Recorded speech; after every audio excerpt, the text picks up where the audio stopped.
Some people say that mass immigration into the United States can help reduce world poverty. Is that true? Well, no, it's not. And let me show you why. This gumball represents the 1 million legal immigrants that the United States has taken every year on average since 1990.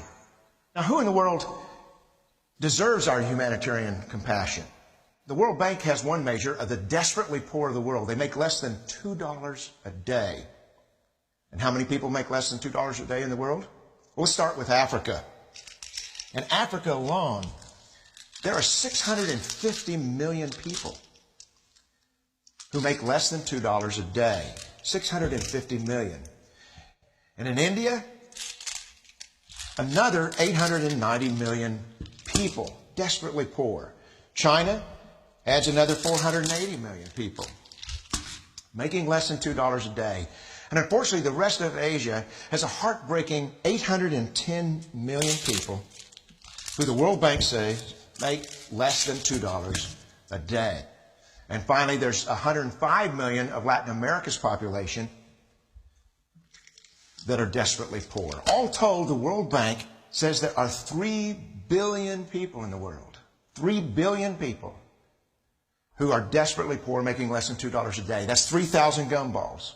And every year, we take 1 million and suggest that we've somehow made a humanitarian difference.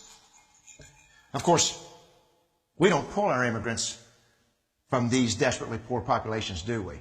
These people are too poor, too sick, too disconnected to make it here as immigrants. We tend to pull our immigrants out of the better off poor of the world.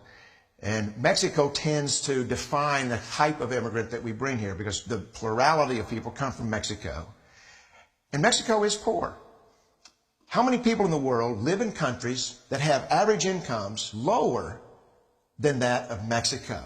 And the World Bank tells us that that number is these 3 billion plus another 2.6 billion people.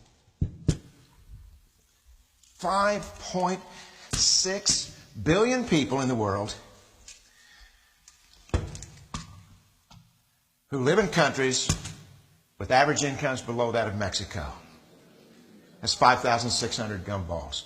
And so what is it that the elites are telling us? They're telling us that when we take this 1 million immigrants,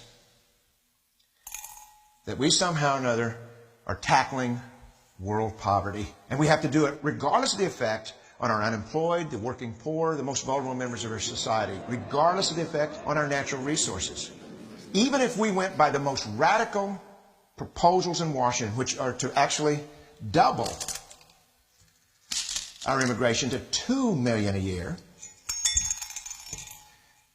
which would totally overwhelm our physical, natural, and social infrastructures, we couldn't make a noticeable difference. And we may be really hurting the impoverished people of the world because the million that we do take are among the most energetic, often the better educated, certainly the most dissatisfied people that if they did not immigrate would be the agents for change to improve the lot of all the people in these countries. The true heroes in the global humanitarian field are the people in these countries who have the wherewithal to immigrate to another country, but instead stay in their countries to apply their skills to help their fellow countrymen. Unfortunately, our immigration system tends to entice these very type of people to abandon their countrymen. The impossibility of making even a dent is actually worse than it looks here. Because last year, when we took 1 million immigrants, these countries added, births over deaths, 80 million more people into the impoverished population.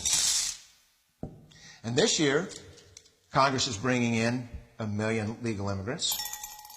And this year, according to the United Nations, these countries are expected to add another 80 million people. And next year, you can be quite sure that Congress, unless stopped by the American voters, will bring in another 1 million immigrants. And these countries, unfortunately, will be adding another 80 million people into these impoverished nations. We could take 5 million a year. But we'd never get ahead of what's happening in these countries. Not in this century. Don't you see? Immigration can never be an effective or significant way to deal with the suffering people of the world. They have to be helped where they live. 99.9% of them will never be able to immigrate to a rich country. There's no hope for that. They have to bloom where they're planted. The only place that 99.9% of these people can be helped is where they live. Let's help them there.